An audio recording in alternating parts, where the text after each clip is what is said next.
Hi friends. क्या कभी आपने सोचा है कि हमारे देश में हर साल लाखों युवा डिप्लोमा और बीटेक की डिग्री लेने के बाद भी बेरोजगार क्यों हैं, जबकि उनके पास स्किल सीखने के बहुत सारे मौके भी होते हैं, फिर भी उन्हें उसे सीखते नहीं हैं। आज की इस वीडियो में हम आपको इसकी पूरी सच्चाई सामने लेकर आएंगे। आपको साफ शब्दों में सारी बात बताएंगे कि इसके पीछे रीज़न क्या है। हर साल देश के हज़ारों कॉलेज से इंजीनियरिंग और डिप्लोमा के स्टूडेंट्स पास आउट होते हैं, लेकिन एक बड़ी सच्चाई ये है कि उनमें से बहुत कम युवाओं को अच्छी नौकरी मिल पाती है। इसका रीज़न क्या है? क्योंकि उनके पास डिग्री तो होती है, डिप्लोमा होता है, लेकिन स्किल नहीं होता। इंडस्ट्री जो चाहती है, इंडस्ट्री का जो एक नॉर्म है, मानक है, उसके अनुसार वो बच्चे पास आउट होकर बाहर नहीं निकलते हैं। अगर हम देखें तो ईमानदारी से जो इंडस्ट्री चाहती है कि इन बच्चों के पास, इन इंजीनियर्स के पास प्रैक्टिकल नॉलेज हो, सॉल्यूशन ओरिएंटेड माइंडसेट हो, टेक्निकल टूल्स में इनकी दक्षता हो, ये कोई एक पर्टिकुलर अच्छे स्किल्स को लेकर सामने आए जो कि इंडस्ट्री के लिए सुटेबल हो। मगर क्या होता है कि आपने डिप्लोमा कर लिया या आपने बीटेक किया, इसके बाद आप संतुष्ट हो जाते हैं कि ये डिप्लोमा या बीटेक आपके लिए इनफ है और आपको इंडस्ट्री में से आसानी से जॉब मिल सकता है। ये एक मिथ है और ये एक सोच है जिसकी वजह से आप परेशान हो जाते हैं और फिर परेशान होने के बाद कहीं आप किसी ट्रेनिंग इंस्टीट्यूट की तरफ अपना रुख करते हैं ताकि उनको एक स्किल मिल सके। अब मैं आपको बताता हूँ कि ज़्यादातर शॉर्ट टर्म कोर्सेज़ जो आज के टाइम में मौजूद हैं, और वो शॉर्ट टर्म कोर्सेज़ जिनको गवर्नमेंट भी प्रमोट कर रही है, प्राइवेट इंस्टीट्यूशन भी प्रमोट कर रहे हैं, बहुत सारे लोग इसको फ्री में ऑफ़र कर रहे हैं, वो क्यों नहीं सीखना चाहते ज़्यादातर हमारे डिप्लोमा या बीटेक के स्टूडेंट्स? इसकी 3 बड़ी वजह हैं। सबसे पहले, जो बच्चे डिप्लोमा या बीटेक में एडमिशन लेते हैं, वो शुरू से ही इस प्रयास में लगे रहते हैं कि कैसे हम पर सेमेस्टर ज़्यादा से ज़्यादा मार्क्स लेके आएँ। उन्हें पता है कि नंबर हमें अच्छे आने चाहिए, उन्हें पता है कि हमारा परफॉर्मेंस अच्छा होना चाहिए।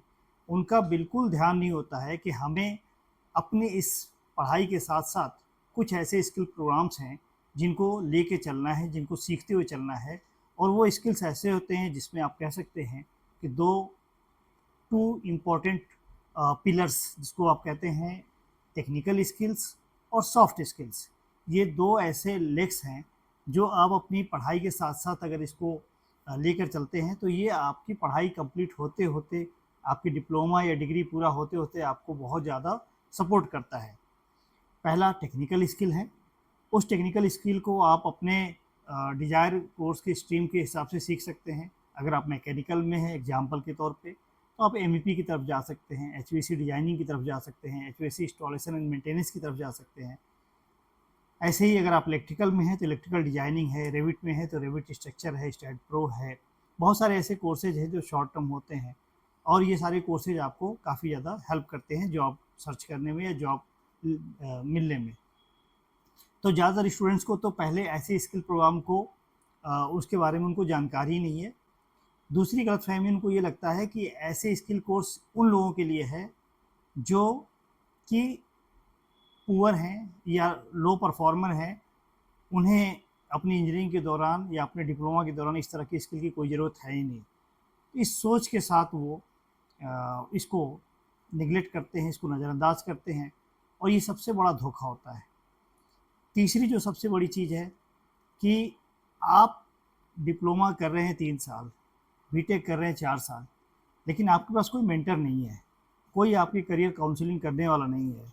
आपके डिप्लोमा या डिग्री कंप्लीट होने तक कोई आपको गाइडेंस देने वाला नहीं है, और जब आप बाहर निकलते हैं, जॉब के लिए सर्च करते हैं, धक्के खाते हैं, उसके बाद कोई आपका सीनियर मिलता है, उसके बाद कोई आपको गाइडेंस देता है, कोई आपको बताता है कि आप इसके साथ अगर ये एडिशनल स्किल ले लें तो आपको जॉब आसानी से मिल सकती है। तो अब सबसे बड़ा सवाल ये है कि ये जो चीज़ आपने डिग्री कंप्लीट करने के बाद या पास आउट होने के बाद जो धक्के खाए, क्या हम उससे बच सकते थे? क्या हम उससे पहले ही इस कोर्स को कंप्लीट कर सकते थे, इस तरह की स्किल को अपने अंदर डेवलप कर सकते थे? Absolutely right.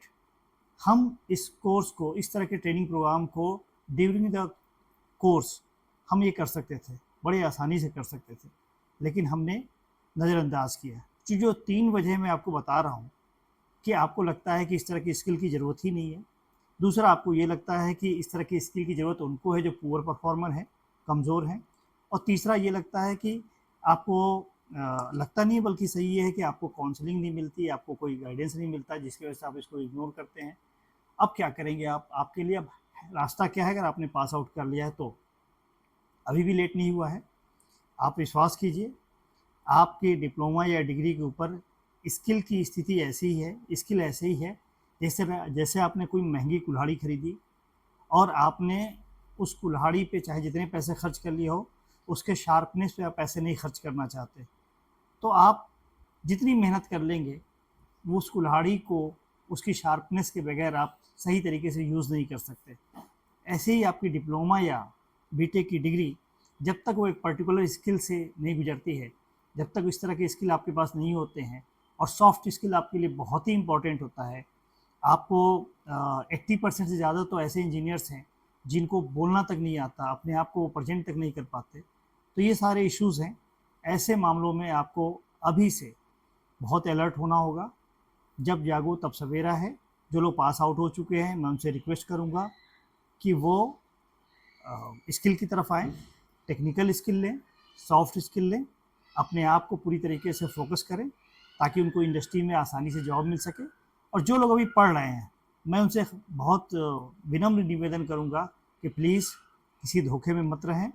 आप अभी से डिसाइड कर लें कि आपको किस डोमेन में जाना है, आपकी कौन सी अपनी स्पेशलाइज्ड फील्ड होगी और उस फील्ड में आपका क्या रोल होगा। अपना रोल पहचानें।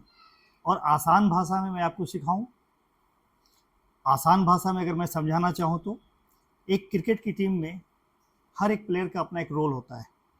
एक शब्द है क्रिकेट, लेकिन रोल आपको पता है कि आप उसमें as a batsman, as a pacer, as a wicket keeper, as a good fielder, आपका रोल क्या होने वाला है। तो इसी तरीके से आप इंजीनियरिंग की फील्ड में होते हैं, तो आप सिर्फ मैकेनिकल इंजीनियर की एक डिग्री लेके आप ये नहीं सोच सकते कि आपके लिए अब दुनिया खुल गई है, रास्ते खुल गए हैं। आपको ये डिसाइड करना पड़ेगा कि मैकेनिकल की फील्ड में आप एमईपी इंजीनियर बनना चाहते हैं, एचवीसी डिजाइनिंग में जाना चाहते हैं, प्लम्बिंग एंड फायर फाइटिंग में जाना चाहते हैं, आप पाइपिंग में जाना चाहते हैं, हाइड्रोलिक में जाना चाहते हैं, आप दूसरे और कोई स्पेशलाइज कोर्स में जाना चाहते हैं। इस तरह के एक आपकी अपनी स्किल होगी। तो ये आपको डिसाइड करना पड़ेगा और ये डिसीजन आपको तब लेना होगा जब आप पढ़ाई कर रहे होंगे। अगर आपने पास आउट कर लिया है तो आप अपना समय बर्बाद मत करिए, घर बैठ के इंतज़ार मत करिए, मेल पर मेल और प्लेसमेंट एजेंसी के चक्कर मत लगाइए। अपने आप को सेल्फ मॉनिटर करिए, सेल्फ ऑब्जर्वेशन करिए। आप देखिए कि आपकी प्रॉब्लम है कहाँ पे, आप उसको कैसे दूर कर सकते हैं। आप चाहें तो इस मामले में मैं और मेरी पूरी टीम आपकी पूरी मदद कर सकती है। आप काउंसलिंग के लिए संपर्क कर सकते हैं, हमसे बात कर सकते हैं। आपके लिए जो बेस्ट होगा वो हम आपको गाइड करेंगे।